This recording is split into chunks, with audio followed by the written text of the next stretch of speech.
Hello అండి, అందరికీ నమస్తే. Welcome back to our channel Aruna's channel. ఎలా ఉన్నారు? అందరూ బాగున్నారా? నేను బాగున్నాను. మీరందరూ కూడా చాలా చాలా బాగున్నారని అనుకుంటున్నాను. ఇంకా బాగుండాలని మనస్ఫూర్తిగా కోరుకుంటున్నాను. ఈ రోజు మన వీడియో ఏంటి అంటే, మీకు ఆల్రెడీ నిన్న ఒక వీడియో షేర్ చేశాను కదా, ఏకాదశి రోజున, అది కూడా నిర్జల ఏకాదశికి సంబంధించిన స్పెషల్ రెమెడీ చెప్పాను. అది ఎవరైనా చేసుకోవచ్చు, కులమత భేదం లేకుండా ఎవరైనా కూడా చేసుకోవచ్చు. అది జస్ట్ ఒక రెమెడీ. ఉపవాస దీక్ష ఉన్నా లేకపోయినా కూడా చేసుకోవచ్చు.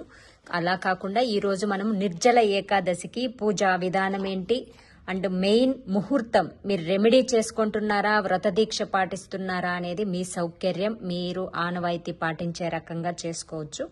సో ఇక్కడ మనము ముహూర్త గడియలు అనేది ఈరోజు చెప్పబోతున్నాను. అలాగే నిర్జల ఏకాదశి అంటే ఏంటి, ఎవరు చేశారు పురాణాల్లో ఫస్ట్ దీనివల్ల కలిగే ప్రయోజనాలు ఏంటి అనేదన్నీ కూడా ఇప్పుడు వీడియోలో తెలుసుకుందాం. మెయిన్ వీడియోలోకి వెళ్ళబోయే ముందు, మీలో ఎవరైనా ఫస్ట్ టైం అరుణాస్ ఛానల్ చూస్తూ ఉన్నా, అలాగే మీలో ఇంకా ఎవరైనా అరుణాస్ ఛానల్ సబ్స్క్రైబ్ చేసుకోకుండా ఉన్నట్లయితే తప్పకుండా ఛానల్ ని సబ్స్క్రైబ్ చేసుకుని పక్కనే ఉన్న బెల్ ఐకాన్ని క్లిక్ చేయండి. ఇక్కడైతే మనకి ఏకాదశి సోమవారం వస్తుంది 17న. సో అది మనకి ఇక్కడ క్యాలెండర్లో అయితే ఏకాదశి తెల్లవారే అయిపోతుంది అన్నట్టు ఉంది. సో మనకి పంచాంగం ఏం చెప్తుంది అనే దాంట్లోకి వెళ్ళినట్లయితే, సో ఇంతటికి మనకి నిర్జల ఏకాదశి అంటే ఏంటి, దీన్నే భీమ ఏకాదశి అంటారు, భీమసేన ఏకాదశి అంటారు, పాండవ ఏకాదశి అని కూడా అంటారు.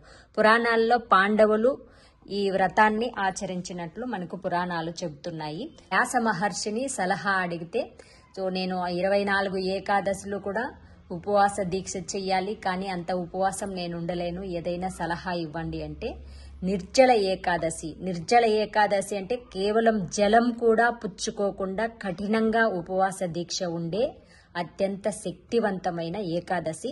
ఈ 24 ఏకాదశిలో, సంవత్సరంలో వచ్చే 24 ఏకాదశుల్లో కూడా ఈ ఒక్క ఏకాదశి రోజు కూడా, అంటే జలం కూడా పుచ్చుకోకుండా అంత కఠిన ఉపవాస దీక్ష ఉండి పరమ పవిత్రంగా ఈ వ్రతాన్ని ఎవరు ఆచరిస్తారో వాళ్ళకి 24 ఏకాదశులు కూడా చేసిన ఫలితం అనేది వస్తుంది అని మనకి వ్యాస మహర్షి భీముడికి చెప్పగా, భీముడు కూడా ఈ ఉపవాస దీక్షను పాటించాడని పాండవ ఏకాదశి అని కూడా పురాణాల్లో ప్రసిద్ధిగాంచింది.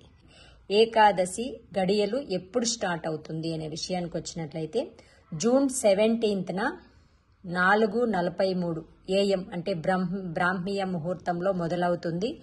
జూన్ 18th 6:24 ఎండ్ అవుతుంది. మనకి ఏకాదశి గడియలు మీకున్న సౌకర్యాలను బట్టి, ఆరోగ్య స్థితిని బట్టి చేసుకోండి, ఓకేనా. సో ఇక్కడ నిర్జల ఏకాదశి కదా అని సో నీళ్లు కూడా తాగకుండా మీరు ఉపవాస దీక్ష ఉంటే మీకు హెల్త్ ఇష్యూస్ ఏమీ లేదా అనేది తెలుసుకొని దాని ప్రకారంగా చేసుకోండి. భగవంతునికి భక్తి ఇంపార్టెంట్. ఉపవాస దీక్ష అంటే భగవంతునికి దగ్గరగా ఉండడం. మీరు రెమెడీ చేసుకునే వాళ్ళందరూ కూడా, మీకు ఆల్రెడీ గోల్డ్ కి సంబంధించిన రెమెడీ చెప్పాను కదా, మీరు వ్రతం చేసుకున్నా ఇదే టైమింగు, రెమెడీ చేసుకున్నా ఇదే టైమింగు.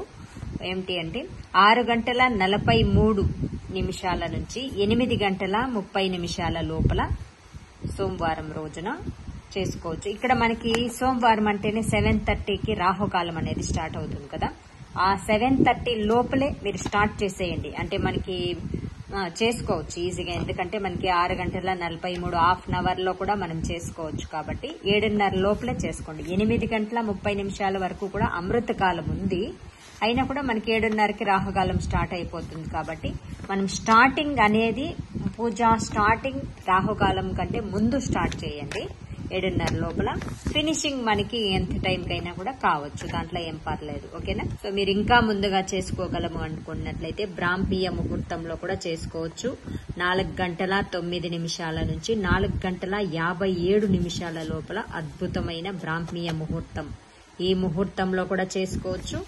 ఆ టైమింగ్ కుదరని వాళ్ళు ఈ టైమింగ్ లో కూడా చేసుకోవచ్చు. సో ఇదన్నమాట, ఎవరెవరు సౌకర్యాన్ని బట్టి ఏ టైమింగ్ మీకు వీలుగా ఉంటుందో ఆ టైమింగ్ లోనే చేసుకోండి. అది చాలా పవర్ఫుల్ రెమెడీ కాబట్టి ఖచ్చితంగా ఈ 2 ముహూర్తాల్లోనే చేసుకోవడానికి ట్రై చేయండి. ఎందుకంటే మీకు మొదలు పెట్టేది ఒక మంచి ముహూర్తంలో మొదలు పెట్టండి అని చెప్పాను కదా. కాబట్టి ద్వాదశి గడియలు నెక్స్ట్ డే మార్నింగ్ వరకు కూడా మనకి ద్వాదశి గడియలు ఉంటుంది. మంగళవారం కంప్లీట్ గా ఉంటుంది, బుధవారం అర్లీ మార్నింగ్ వరకు కూడా మనకి ద్వాదశి గడియలు ఉంటుంది కాబట్టి పారణ ఈ రోజంతా కూడా మీరు ఎప్పుడైనా చేసుకోవచ్చు ఉపవాసం. ఆ పారణ అనేది ద్వాదశి గడియలు వెళ్లిపోకముందే పారణ చెయ్యాలి, అంటే భోజనాన్ని స్వీకరించాలి అని.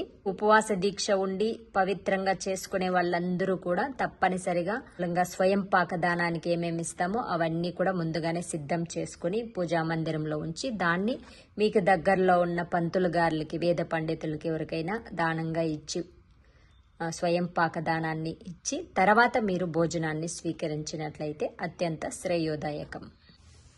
ఈ తులసి దళాలతో మీకు విష్ణు సహస్రనామాలు బాగా కరెక్ట్ గా చదవడానికి వచ్చినట్లయితే తప్పకుండా విష్ణు సహస్రనామాలని చదువుకోండి.